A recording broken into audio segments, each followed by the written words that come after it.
It's that time again for our pet of the week, and our veterinarian is here to answer some of your questions. So we welcome back Dr. Paul Welch from Forest Trails Animal Hospital with a very happy little boy in his lap. A hog for attention, just loves being on TV.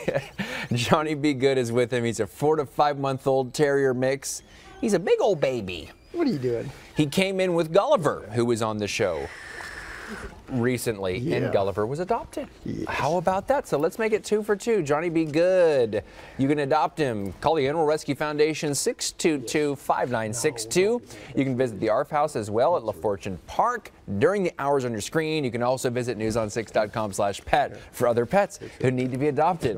So now that I have your slightly divided attention, I shouldn't have gotten him wound up beforehand during the weather.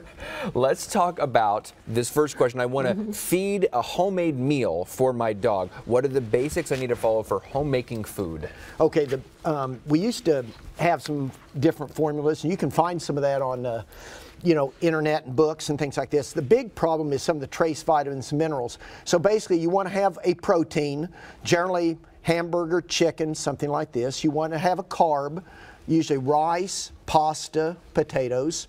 So a lot of times chicken and rice is a good base. You want to have vegetables, green beans, carrots, or mixed vegetables, kind of like you get with the little square pieces of carrot and things, frozen mixed vegetables. You have that, and then you need a vitamin, generally like just a multivitamin, a dog multivitamin, and do that. One of the problems we've run into with the some of the generics, if you've watched the news, is where they've had some taurine deficiencies in some of the vegetarian dog foods where they haven't added taurine. So you do want to make sure that that vitamin's in there, and then a lot of times you'll also mix a calcium tablet. So if you do that, there are some formulas. I still feel you're really better off with a formulated dog food. You've got lots of people making lots of money as far as scientists putting that together and nutritionists, and they do know what they're doing, so trust them.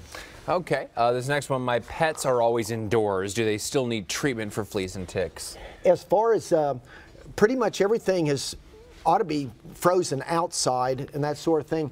Now on the inside, if you're not having any fleas and tick problems, you ought to be fine. Now if you have had flea and tick problems, well, especially flea problems, and we have got some flea eggs inside, then they can keep producing inside over the winter just because it's beautiful weather. But if you're not having a problem, I usually stop mine. If you are having a problem, keep it up and do a lot of vacuuming and keep the dog treated. And is there an easy way to get a kitten to use a litter box? No. What you're doing there is generally, if you can keep them in a smaller area, if you need to, put 2 or 3 litter boxes out, and if you need a quick litter box, use like a 9x13 cake pan or something like that. It's a temporary litter box. And what you're trying to do is just get them used to using one of them, and then once they get used to that one, you can pull up the other 2. But it doesn't hurt to keep them confined to a smaller area until they get used to the litter box. All right. Well, as always, thank you so much. Yes, we're just having a wild time here.